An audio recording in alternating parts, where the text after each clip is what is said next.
गुरु की महिमा अपरंपार होती है। गुरु ही साक्षात परब्रह्म स्वरूप हैं। अपनी शक्ति को शिष्य में प्रवेश करवाने वाले गुरु गुरु नहीं, अपने प्रिय प्राण हैं, अंतरात्मा हैं। साधन के लक्षण हैं सर्वतीर्थ, सर्वदेवता, विश्वव्यापी, विश्वाकार ब्रह्म श्री गुरु हैं। वह गुरु शिष्य में अनुग्रह के रूप से आप ही प्रवेश करते हैं। गुरु कृपा कभी व्यर्थ नहीं जाती। एक बार हुई गुरु कृपा या सिद्ध कृपा शिष्य के साथ जन्म जन्मांतरों में भी रहती है। नाम वह मंत्र है जो सद्गुरु से मिलता है। परम श्रद्धा के साथ, परम सत्य निष्ठा के साथ उसे प्रत्यक्ष भगवान समझकर जपना चाहिए। मंत्र, गुरु और शक्ति एक ही हैं। मंत्र, गुरु और शक्ति एक ही है। मंत्र जप करने वाले की रक्षा करता है। मंत्र में गुरु मूर्तिमान होकर रहते हैं। गुरुजनों की क्रियाओं की रीति नीति के विषय में गुण दोष का निरीक्षण करके साधक अपनी साधना को मंद कर देता है। गुरु में, महापुरुषों में, सिद्धों में गुण दोष कदापि नहीं देखने चाहिए। सिद्धों का आचरण बहुत विचित्र होता है, जिसे साधारण मानव नहीं समझ सकता। उन पर दोषारोपण कभी नहीं करना चाहिए।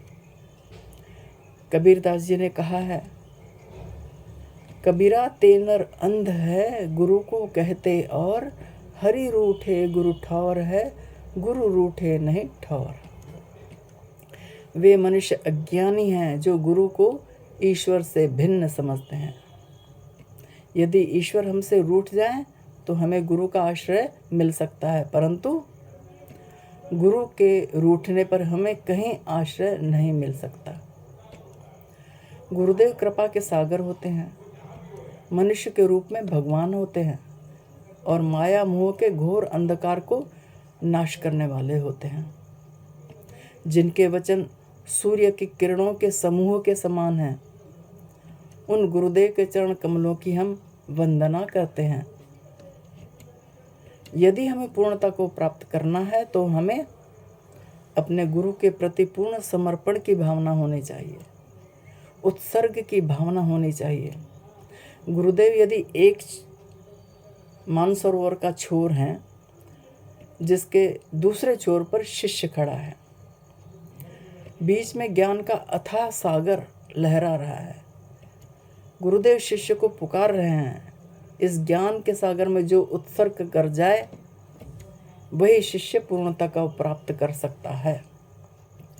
उत्सर्ग शब्दों से नहीं, भावना से होना चाहिए।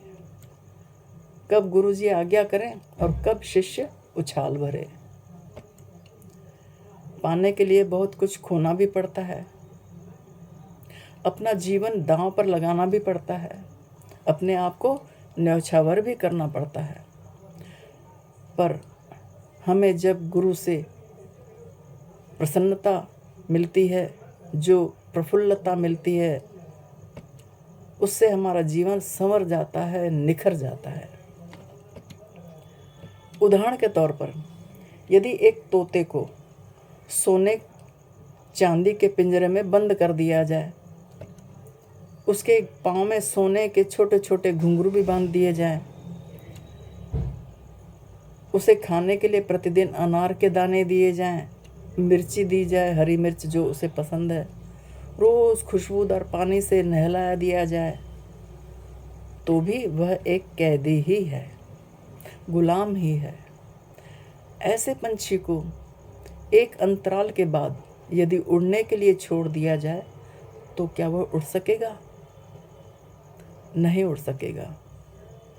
हम भी संसार के माया जाल में कैद हैं।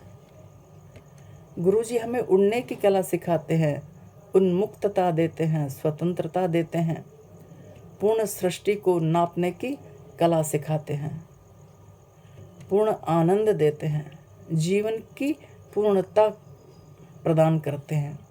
इसलिए गुरु को गुरु कहा जाता है, जो हमें एक अद्वितीय स्थिति प्रदान करते हैं। गुरु शिष्य को एक घड़े का रूप प्रदान करते हैं पहले, जो अन्य व्यक्तियों को शीतल जल दे सके, उन्हें शांति प्रदान कर सके। इसके लिए शिष्य का कर्तव्य हो जाता है कि वह गुरु के चरणों में अपने आप को एकाकार कर दे, अपने आप को लीन कर दे, तभी वह जीवन की श्रेष्ठता को प्राप्त कर सकता है।